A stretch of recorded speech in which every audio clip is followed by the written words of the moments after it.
সামনে রয়েছে লোকসভা নির্বাচন। এই নির্বাচনকে পাখির চোখ করে ইতিমধ্যেই নিজেদের মতো করে শাসক বিরোধী সবকটি দল মাঠে নেমে পড়েছে।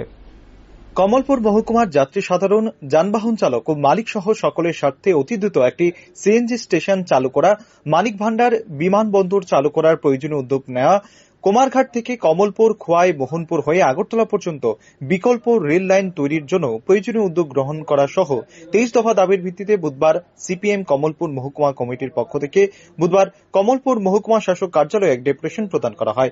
এদিন সিপিএম দলীয় অফিসের সামনে থেকে একটি মিছিল বের করা হয়। মিছিলটি বিভিন্ন পথ পরিক্রমা করার পর পাবলিক লাইব্রেরির সামনে এক সভা অনুষ্ঠিত হয়। সভায় সিপিএম রাজ্য সম্পাদক জিতেন্দ্র চৌধুরী ভাষণ দিতে গিয়ে বলেন, 2018 থেকে 2023 বিধানসভা নির্বাচনের আগে বিজেপি বেকার, জনগণ এবং ভোটারদের সামনে আকাশ কুসুম স্বপ্নের ফানুস উড়িয়েছিল।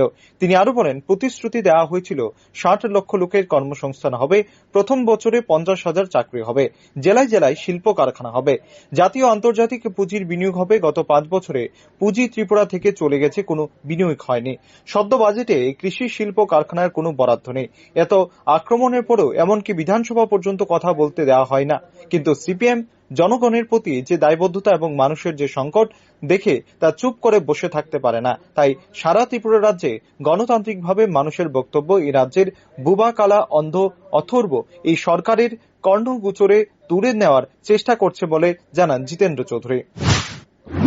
গত 2018 ইংরাজিতেও এবং এই 2023 ইংরাজিতেও এ রাজ্যের বেকার যুবকদের সামনে, জনগণদের সামনে, ভোটারদের কাছে আকাশ কুসুম স্বপ্নের যে ফানুস তারা উড়িয়েছিলেন। 7 লক্ষ লোকের কর্মসংস্থান হবে, প্রথম বছরে 50,000 চাকরি হবে, জেলায় জেলায় কারখানা খুলবে, নতুন উদ্যোগ তৈরি হবে, জাতীয় এবং আন্তর্জাতিক সেখানে পুঁজির বিনিয়োগ হবে।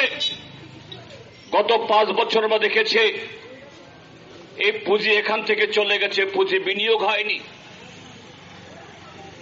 নতুন সরকার আসার পর আজকে 141 দিন হয়েছে, কদিন আগে তারা বাজেট পাশ করেছে। সেই বাজেটে নতুন একটা কারখানা, নতুন একটা শিল্প, কি কৃষি, কি শিল্প ক্ষেত্রেতে নতুন কোন প্রকল্প তাদের সে ঘোষণার মধ্যে নেই, তাদের উল্লেখের মধ্যে নেই, এদের বাজেটের মধ্যে সেখানে নেই। 9 জনের এক প্রতিনিধি দল মহকুমা শাসকের অনুপস্থিতিতে ডিসিএম জিনা প্রসাদ বড়ুয়ার নিকট 23 দফা দাবি সম্বলিত স্মারকলিপি তুলে দেন। সিপিএম বিভিন্ন ইস্যুতে প্রায় প্রতিদিনই রাস্তায় নেমে নিজেদের অস্তিত্ব জানান দেবার চেষ্টা করছে। পাহাড়ে তাদের হারানো জমি পুনরুদ্ধারে অতি সক্রিয়তা হয়ে এখন ময়দানে। Bureau report, rising Tripura.